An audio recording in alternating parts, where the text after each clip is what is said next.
Today I'm going to show you that pickling is a whole lot easier than you might think it is. We did a little shopping out in the garden and found some cucumbers of various styles and sizes. And some green beans. And some green beans. It's not a very big batch. It's really our first picking, but I think it's perfect for making a couple of jars of pickled green beans and some yellow squash. So I'm going to show you how easy it is to pickle. To pickle, you just need some basic things. Jars. Any size, like this size, for gifts, maybe? Yep, those are good for gifts. They are. I like this size for gifts or things that are not going to be eaten in mass, like maybe relish. You'll need some lids. You can get these at Walmart or Dillon's or probably any local grocery store. You could also order them online. I love Amazon, so I get a lot of stuff there. It comes in two parts. You have the ring, which is reusable, and then the seal, which is not supposed to be reusable, but I'm such a cheapskate that I actually do reuse them. If there are no dents or, deformities in the seal after I've used it the first time, I'll reuse it, and I have them sealed. I probably would not do that if I were pressure cooking something. Low acid foods such as green beans, carrots, really any vegetable, any meat, any legume is going to need to be pressure cooked. So today what we're talking about is water bath canning, which works great for any acidic food like pickles, fruits, tomatoes, that type of thing. So you'll need that. You can, like I said, reuse these, and then you can buy more of these actually separate from the rings. Another handy thing to have is a jar lifter, because you want a way to get your hot jars out of the pan when it's boiling. So see how nice that is. And then it is also handy because you're going to put your lids into water to sterilize them, to have some other tongs just to be able to lift them out when you're putting them on your jars. Another item that comes in really handy is a funnel. In the past, when I was really broke, I actually took just an old jug that I had, a wide-mouthed jug, and cut off the top and used it as a funnel, but this is so much nicer. It's not that much. So you're going to need the vegetable that you want to pickle. You're going to want any seasonings. Today I'm going to use some dill from the garden because I like the flavor, and we will also use some garlic cloves. And you will also want to have pickling salt or kosher salt. You do not want to use iodized salt. I think it does something funny to the flavor and the color. And vinegar. Really, any type of vinegar works. You can use apple cider vinegar, rice wine vinegar, just any type of vinegar. So I'm going to pause the camera and slice up my vegetables in the sizes that I want. And while my jars, we'll come back while my jars are over here sterilizing, and we'll be back and I'll show you the next step. So we have all of our cucumbers cut up into pieces that I think will be nice bite-sized pieces. I guess I kind of have a big mouth. That's not a very small bite, is it? And we have our garlic that is peeled, so we can put that in the jars. And also I took some time to make sure there weren't any fuzzies on the dill, and broke it from the bigger clusters down into smaller branches. So the next step is just to make the brine. I already have most of it in the pot, but it is this simple.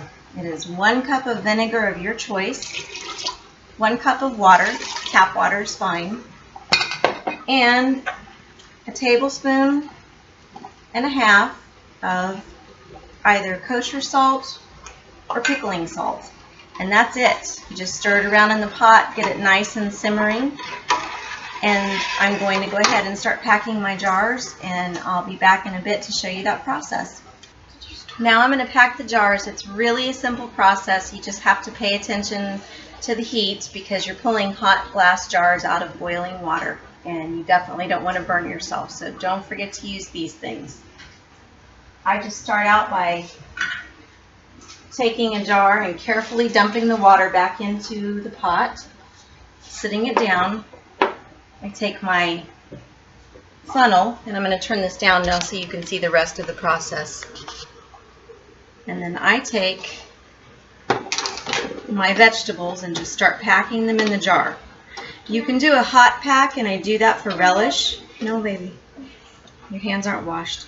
But for things like pickles, I usually do cold pack. And I just take it and kind of arrange it in as best I can. And I may have to pull some of this out if I have a little too much. I'm putting my dill in. And then I'm going to take a ladle of the very hot brine and just begin to pour it into the jar. Now the jar is hot and the brine is hot, so I'm being very careful. I'm not really touching it very well. And I'm just kind of pushing everything down in there. I'm going to add a little bit more, and then I'm going to see if I can pack some more cucumbers in. And just keep going, like so, until you have it packed in, oh, maybe a half of an inch below the rim.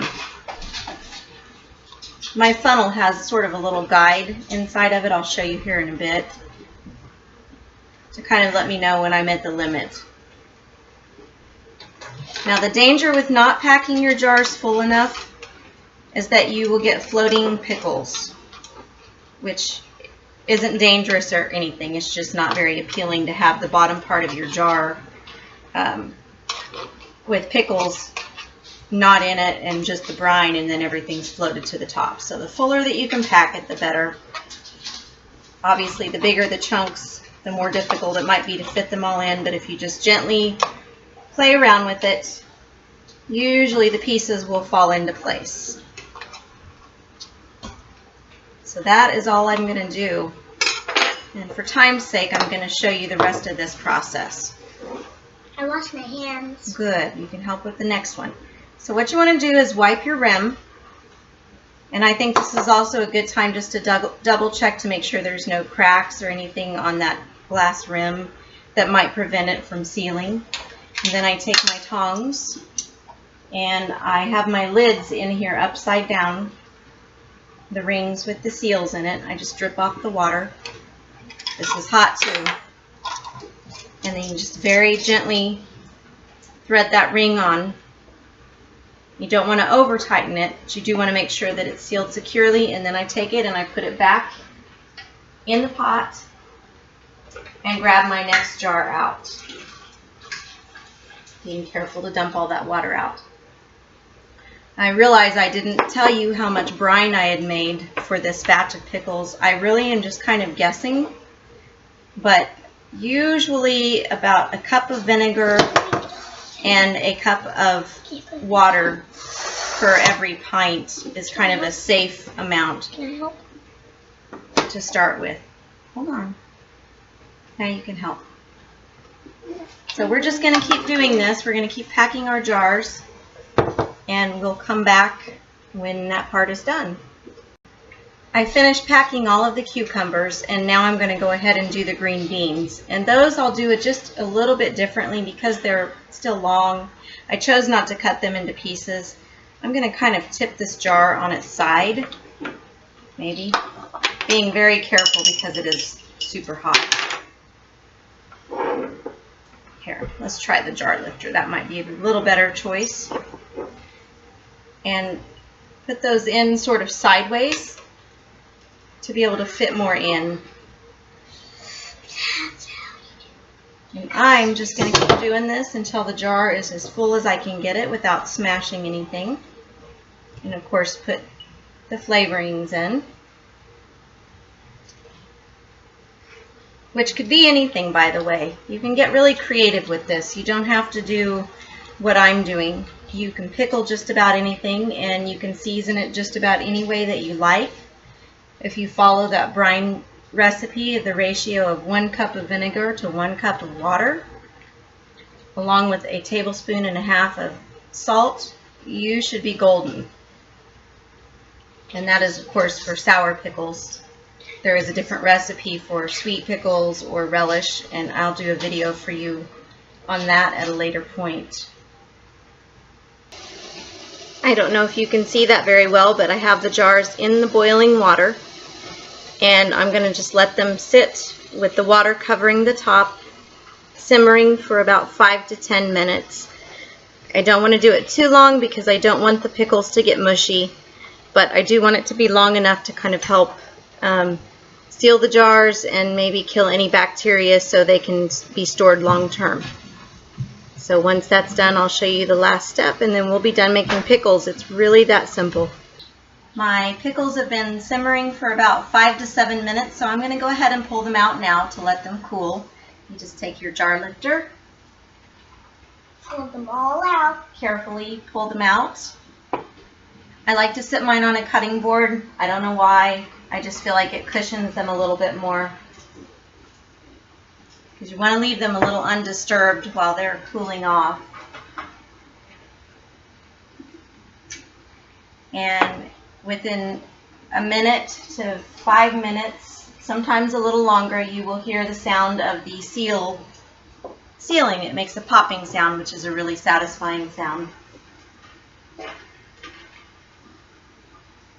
And once they're all pulled out, you just let them cool, and then you can store them in your cabinet. Any place that you don't get a whole lot of sunlight would be a good spot. Don't want it to be too warm, so we have a food storage area in the basement that we like to store things that we won't be using right away in, so that's a good spot. If one of your jars happens to not seal, you can always try to reseal it by putting it back in a water bath for 5 to 10 minutes, or you can just put it in the refrigerator.